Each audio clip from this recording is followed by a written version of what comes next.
주님은 우리 모두를 기쁨으로 부르셨습니다. 기쁨 없이 살아가는 우리들을 기쁨으로 가득 찬 축복의 자리로 부르셨습니다. 성도 여러분, 공감하십니까?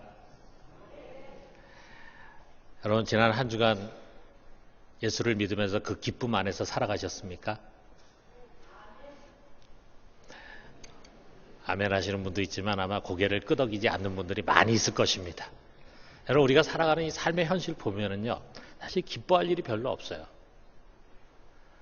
있다고 해도 그 기쁨이라는 것이 잠깐이고, 오히려 걱정하고 근심하고 힘들다고 느껴지는 시간은 굉장히 긴 것 같아요. 여러분, 우리는 지중해나 카리브해의 아름다운 섬에서 한가롭고 유유자적하게 살아가는 그런 사람들이 아닙니다.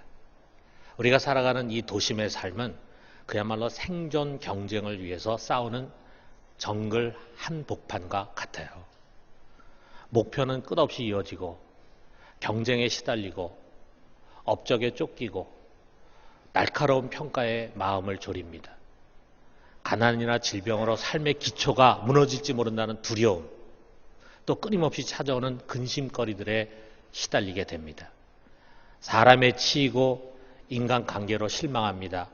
가까운 사람의 죽음과 또 전쟁의 위협 등등 이런 정글 속에서 우리가 어떻게 기쁘게 살아갈 수 있겠습니까?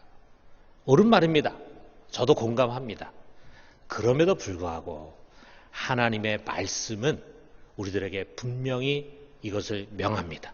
1절에 있는 것처럼 끝으로 나의 형제들아 주 안에서 기뻐하라.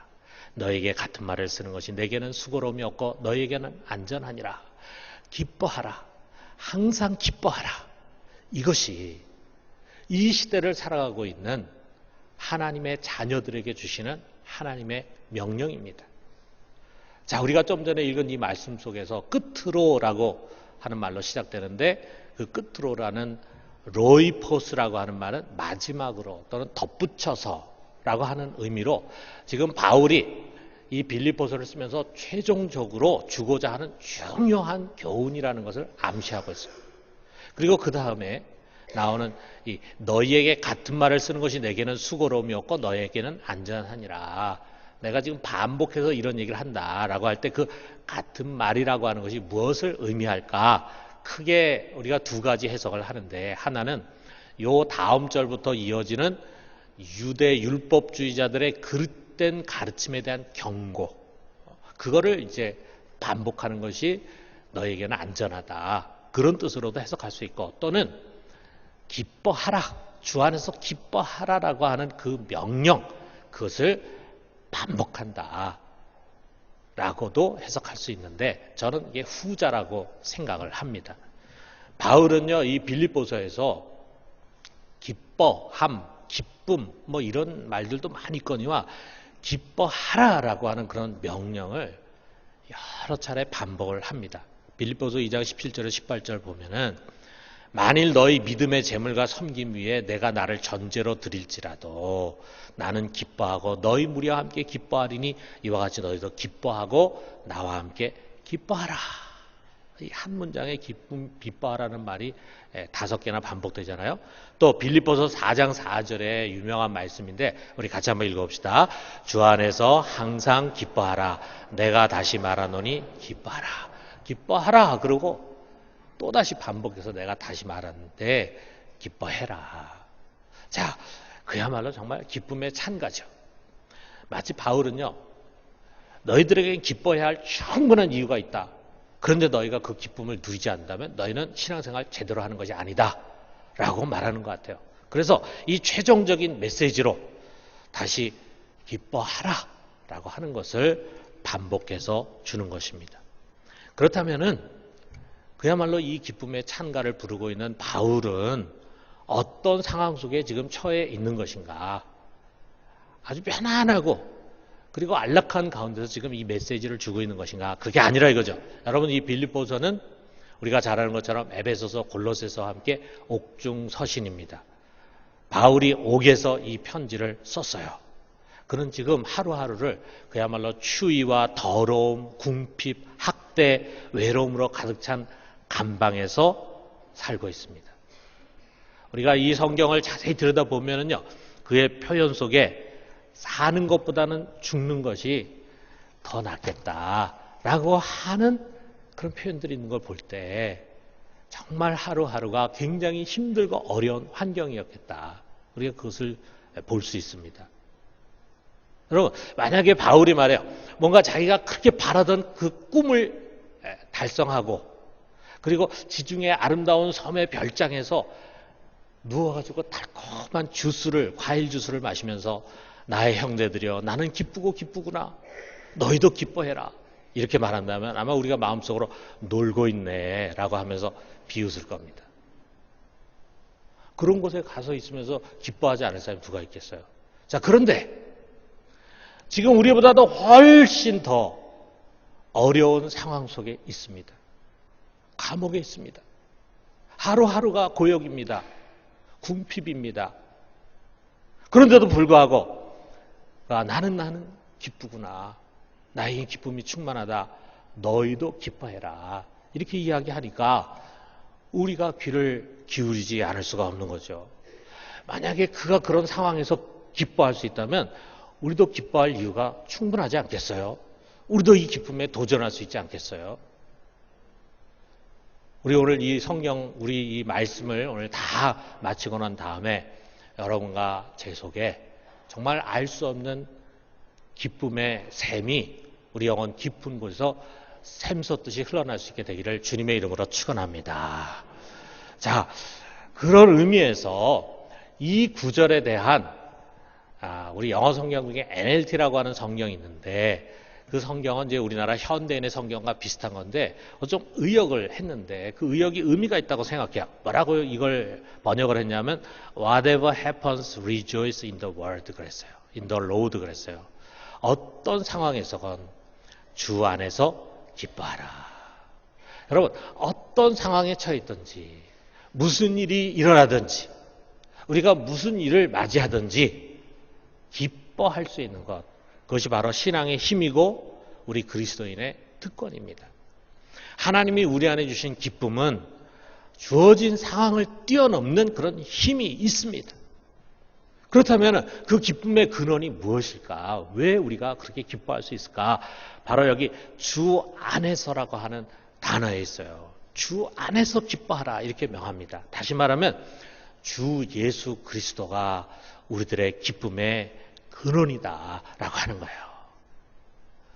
또 이거는 우리가 거꾸로 말하면요, 우리가 신앙생활을 하면서도 기쁨 없이 사는 이유가 무엇인가를 우리에게 지적해 줍니다. 그 기쁨의 근원이 나에게 있기 때문에 나에게 기쁨의 근원이 있으면은 우리는 이렇게 기뻐할 수가 없습니다. 신앙생활 하면서도 항상 우리 마음에 분노와 불만과 근심과 염려로 가득 차게 돼. 기쁨이 없어요.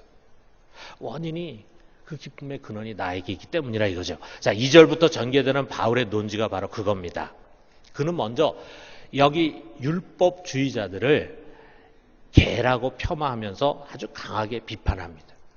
율법을 앞세우는 그들은 여전히 자기 중심의 사람이에요. 내가 무엇을 하고 내가 무엇을 이루어야 한다. 출발이 여기에 있다 이거예요. 할례를 받아서 유대인이 되고 율법을 지켜서 경건한 사람이 돼야 한다. 그래서 결국은 내가 나를 하나님이 인정하시는 그런 높은 수준으로 만들어가. 그러고 난 다음에 그것을 내가 자랑하고 그리고 그것을 의지하는 것입니다. 바울은 이것을 자기의라고 말하고 있어요.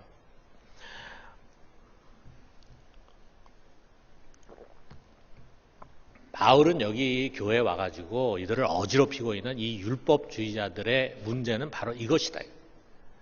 하나님이 인정할 만한 그런 높은 수준의 사람으로 자기를 만들어가고 그리고 난 다음에 그 나를 자랑해. 그 나를 의지해. 자기 의를 가지고 있다 이거예요. 자, 여러분, 그런데 우리가 이것이 그 당시에 율법주의자나 유대인들만의 모습이 아닐 것입니다. 법 아래 살아가는 모든 세상 사람들의 공통된 모습이에요. 평생 자기를 좀 더 높은 수준의 사람으로 만들기 위해서 애씁니다. 그리고 난 다음에는 그것을 자랑하고 그것을 의지해요. 좋은 삶의 환경을 만들어가고 싶어 합니다. 좋은 학벌, 좋은 지위, 좀 고상하게 좋은 인격. 그래서 세상에서 좀 좋은 평판을 얻기 위해서 우리가 얼마나 치열하게 살아야 하냐 이거예요. 자기 아이를 좀 그런 사람으로 만들기 위해서 얼마나 치열한 엄마가 돼야 합니까? 그 과정이 또 얼마나 어려운 것입니까? 그리고 어떻게 해가지고 그런 위치에 올라가게 되면은 평생 자랑해요. 어느 학교 나왔다. 어떤 직업을 갖고 있다. 어떤 직장에 또 어떤 지위를 갖고 있다. 어떤 집에 살고 있다. 이런 것들이 고스란히 자랑. 그리고 그것이 의지의 대상이야. 그것을 신뢰합니다. 하나님 신뢰하는 것이 아니라 그런 것들을 신뢰하면서 살아가. 근데 이런 거라면요. 바울도 자랑할 거리가 많다라고 이야기합니다. 여기 4절에서 6절을 보니까 그러나 나도 육체를 신뢰할 만하니 만일 누구든지 다른 이가 육체를 신뢰할 것이 있는 줄로 생각하면 나는 더욱 그러하리니 나는 8일 만에 할례를 받고 이스라엘 족속이요 베냐민 지파요 히브리인 중에 히브리인이요 율법으로는 바리새인이요 열심으로는 교회를 박해하고 율법의 의로는 흠이 없는 자라. 자, 여기서 자기 육체를 자꾸 자랑하는 그 이상한 사람들 때문에 바울도 할 수 없이 너희들에게 자랑할 것이 있다면 나도 자랑할 게 있는 사람이야 하면서 자기에 대해서 이제 소개를 하는데 우리가 한마디로 보면은요. 이 바울은 성골 중에 성골의 사람이에요. 그 당시에 이스라엘에 있던 유대인들이 다 혈통적으로 이런 족보를 갖고 있는 사람들이 아니에요.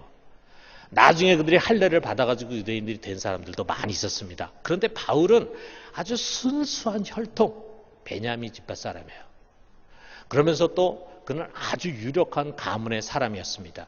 다소에 있는, 디아스포라지만 다소에 있는 유대인인데 8일 만에 자기 아들을 할례를 베푼 것을 봐서 아주 철저한 유대교 신앙을 갖고 있는 사람이었고 또 그 집이 유력하다 보니까 그렇게도 얻기 어려운 로마 시민권을 바울은 태어나면서부터 가지고 태어났어요.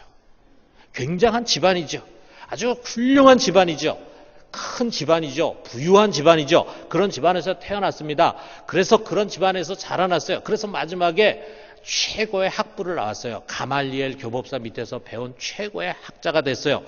그리고 그는 그 당시 최고의 교파, 가장 신앙이 좋다고 하는 바리새파에 속해 있었고 그 바리새파 사람 중에서도 제일 열성이 있는 그런 사람이었습니다.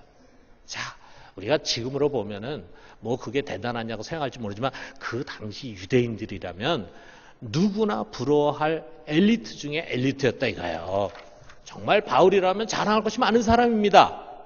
그러나 그는 이 자랑하고 신뢰할 만한 육신에 대해서 죽음을 선포합니다.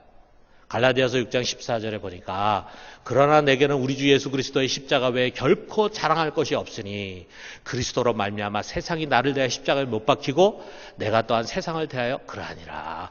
내가 세상에서 쌓았던 나의 육체와 관련된 자랑거리들 난 다 십자가에 못 박았다. 이제 내가 자랑할 것은 오직 예수 그리스도 그분밖에 없다. 학벌 자랑하지 않고 자기 가문 자랑하지 않고 자기 육신 자랑하지 않고 세상적인 거 자랑하지 않아. 세상을 더 이상 의지하지 않아.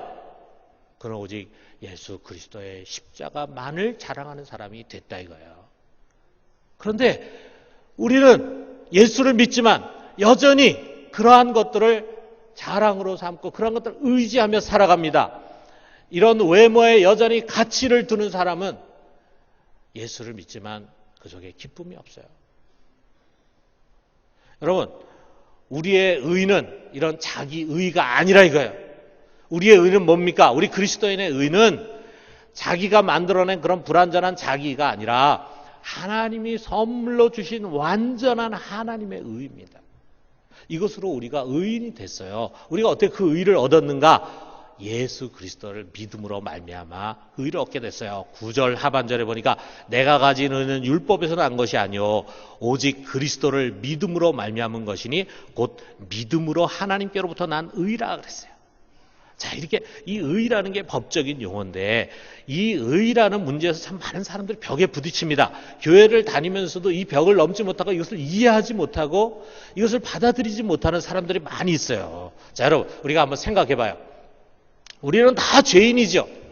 옛날에도 죄를 많이 지었어요. 지난주에도 죄를 지었고 이번 한 주간도 우리가 우리 자신을 돌아보면은 우리의 행위로, 우리의 입술로, 우리의 마음으로 많은 죄를 졌습니다. 뭐 크게 양심적인 사람이 아니더라도 자기가 죄인이라고 하는 거는 누구나 다 시인합니다.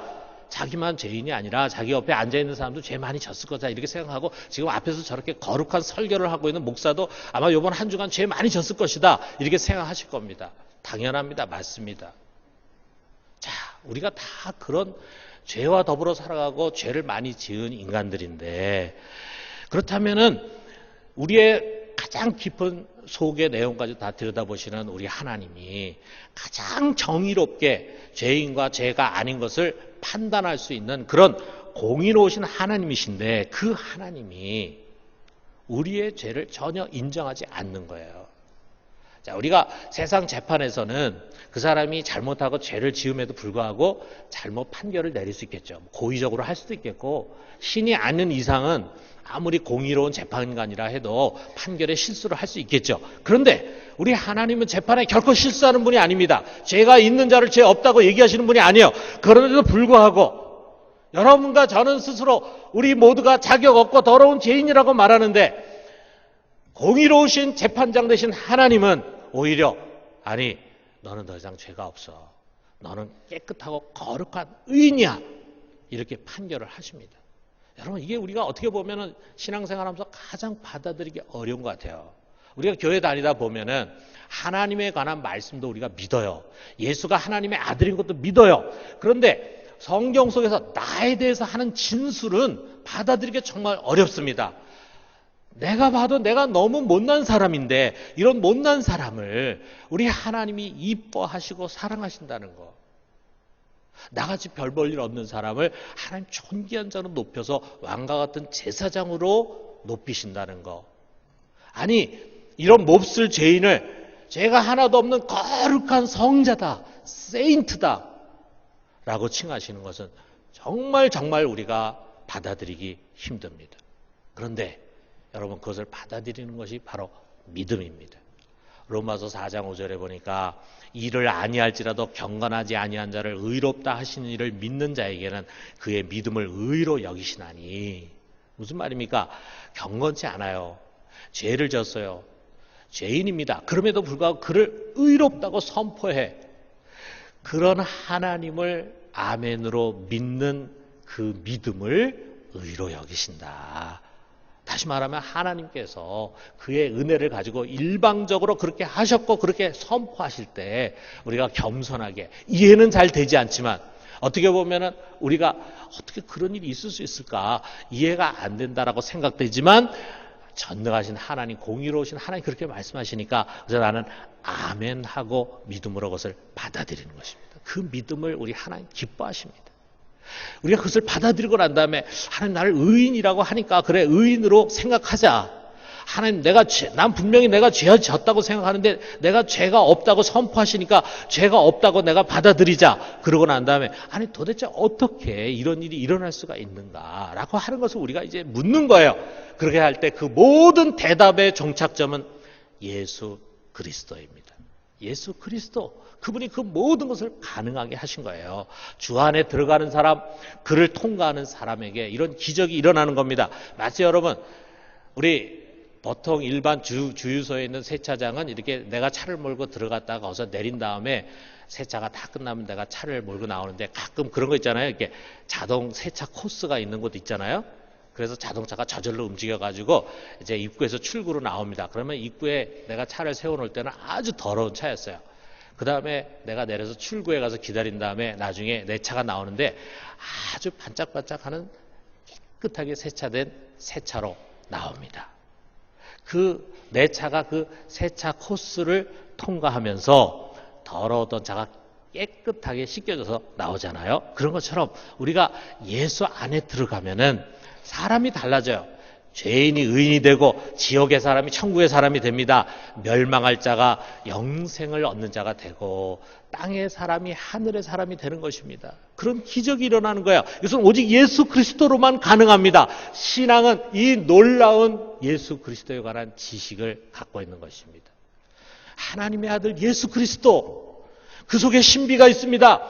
영원 전부터 말씀이신 하나님이 육신이 되어서, 그 말씀이 육신이 되어서 인간으로 오신 예수님, 십자가의 죽음으로 우리의 모든 과거와 현재와 미래의 죄를 단 한순간에 없애버리신 예수님, 죽음의 권세를 깨뜨리고 부활해서 우리에게 영생의 근원이 되신 예수님, 그 하나하나 속에 너무도 깊은 지식이 담겨져 있습니다. 여러분, 여러분과 내 속에 모신 예수 그리스도는 작은 분이 아니에요. 그분은 모든 것에 모든 것 되시는 분, 이 우주보다 더 크신 분, 모든 피조물보다 더 크신 분, 모든 것에 모든 것 되시는 우리의 전부가 되신 분이십니다. 그리고 이 보배로우신 분이 성령으로 내 안에 와 계십니다. 고린도서 4장 7절에 보니까 우리가 이 보배를 질그릇에 가졌으니 이는 힘이 큰 능력은 하나님께 있고 우리에게 있지 아니함을 알게 하려 함이라. 이 질그릇과 같은 우리 속에, 천한 우리 속에 하나님이 예수 그리스도 그 보배를 성령으로 보내주셨습니다. 여러분, 우리가 정말 그에 관해서 안다면, 우리가 정말 내 안에 오신 예수 그리스도의 가치를 안다면 우리는 더 이상 그 앞에서 자신의 출신과 학벌과 직업과 지위와 소유물을 신뢰하지 않을 것입니다. 그런 거 믿지 않을 것입니다. 그런 것 의지하고 살아가지 않을 것입니다. 그리고 자신이 행한 선한 일들과 업적을 자랑하지 않을 것입니다. 그리고 더 이상 그런 것이 우리의 삶의 목적이 되지 않을 것입니다. 어떻게 하면 좀 더 하나님께 인정받는 사람이 될 수 있을까? 세상적으로나 신앙적으로 어떻게 하면 내가 좀 더 높은 위치에 설 수 있을까 하는 것이 우리의 인생의 목적이 되지 않을 거라 이거예요. 왜? 하나님 이미 우리를 의로운 자로 받아주시고 인정해 주시고 가장 존귀하고 높은 곳에 앉혀주셨기 때문입니다. 예수 그리스도로 말미암아. 아니, 오히려 그런 것들, 우리가 세상에 자랑할 만한 것, 신뢰할 만한 것, 그런 것들이 오직 예수를 알아가고 그만을 자랑하고 의지하기 위해서 자신을 비우고 부인하는데 매우 커다란 걸림돌이 되고 해가 된다는 것을 깨닫게 되는 거예요. 7절에서 8절 상반절 보니까 그러나 무엇이든지 내게 유익하던 것을 내가 그리스도를 위하여 다 해로 여길 뿐더러 또한 모든 것을 해로 여기면 내 주 그리스도 예수를 아는 지식이 가장 고상하기 때문이라. 그 예수가 얼마나 귀한 분이고 그분을 아는 지식이 얼마나 고상한 것인가를 우리가 알게 될 때 오히려 그것을 좀 더 알고 그분을 좀 더 가까이 하는데 장애물이 되는 것이 옛날에 나에게 좋았다고 생각하는 것들, 내가 자랑할 만한 것들이 오히려 나를 부인하고 나를 내려놓는데 장애물이 돼요. 그렇습니다. 여러분, 가진 것이 많고 업적이 많고 이력서가 화려하고 세상에서 나름 양심적으로 도덕적으로 살았다고 하는 사람이 예수 믿기가 어렵습니다. 교만하기 쉽습니다. 자기 의의를 내려놓지 못하기 쉽습니다. 그렇기 때문에 예수를 믿어도 속으로 여전히 그것을 자랑하고 신뢰하면서 살아가기 쉬워요. 여전히 그런 가치를 가지면서 살아가는 것입니다. 그러다 보면은 내 안에 오신 예수는 삶의 아주 작은 부분이 돼요. 그러다 보면은 그분이 우리 기쁨의 근원인데 우리가 그분을 모시고 있음에도 불구하고 기뻐하지 못해요. 기쁨이 없어요. 왜냐하면 기쁨의 근원이 여전히 세상적인 것에 있기 때문에, 거기에 가치를 두고 있기 때문에 예수 그리스도가 나의 기쁨의 근원이 되지 못해. 여러분, 꽁돈으로 100만 원이 생겼어요. 기쁘지 않습니까, 여러분? 네? 갑자기 생각하지 못한 100만 원이 내 손에 딱 굴러들어왔어. 그러면 기쁘지 않습니까? 유감스러운 표현이지만 많은 사람들에게 예수가 100만 원의 가치도 없어요. 예수 생각하면 별로 기쁘지 않아. 그런데 100만 원 생각하면 너무 기뻐. 뭐가 더 가치가 있습니까? 여러분, 우리가 정말 예수를 안다면, 그를 아는 지식의 소중함을 안다면 지금껏 자랑하고 신뢰했던 모든 것을 쓰레기통에 던지려고 할 것입니다. 8절 하반절에서 9절에 보니까 내가 그를 위하여 모든 것을 잃어버리고 배설물로 여김은 그리스도를 얻고 그 안에서 발견되려 함이니, 내 속에서 예수 그리스도가 더 크신 분이 되도록, 내가 그분 안에서 더 큰 은혜의 사람으로 발견되도록 나는 이 모든 것을 다 버리겠다. 그렇기 때문에 바울은 감옥에서도, 그 고난스러운 곳에서도 너무 기뻐요. 기뻐할 수 있었어요. 여러분 속에 예수님이 정말 크신 분입니까? 이 소중한 보배를 여러분 속에 담고 있음에도 불구하고 여러분 그 가치를 알지 못하고 그 보배가 우리에게 주는 풍요로운 영적 삶을 누리지 못하고 있지 않습니까? 자, 1947년, 자, 2차 세계대전이 끝나고 2년 뒤인 1947년 봄에 15살의 베두인 목동인 무하마드라고 하는 소년이 있었는데, 이 소년은 양측입니다. 목동입니다. 그런데 그가 사해 근처에 쿰난 지역에, 자, 우리가 이제 기독교 유적지 순례를 가면은 꼭 여기 가게 되는데, 사해 근처에 쿰난이 있어요. 거기에서 이제 양을 몰고 가고 있었어요. 그러다가 그냥 양이 한 마리 어디론가 없어진 걸 알게 됐어요. 이놈의 양이 어디로 갔을까? 이렇게 그 양을 찾고 있는데 자기 머리 위에 절벽에 동굴 입구가 있는 것을 발견했어요. 그래서 보면서 양이 저기 혹시 가지 않았을까 해가지고 거기다가 돌을 탁 던졌습니다.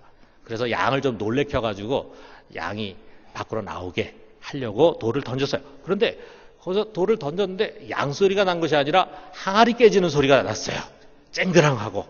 그 순간에 이 소년이 혹시 저기 옛날 사람들이 숨겨놓은 보물단지가 있는 게 아닐까 하는 생각이 들었습니다. 그런데 자기가 혼자 가기에는 좀 무서워. 그래서 그 다음날 자기 사촌을 데리고 함께 이 동굴 탐험에 나섰습니다. 그곳에 이 돌로 깨진 항아리 외에 8개의 항아리가 있었어요. 그래서 하나하나 다 깨트려 봤는데 하나를 제외하고는 모두가 다 빈 항아리였어요.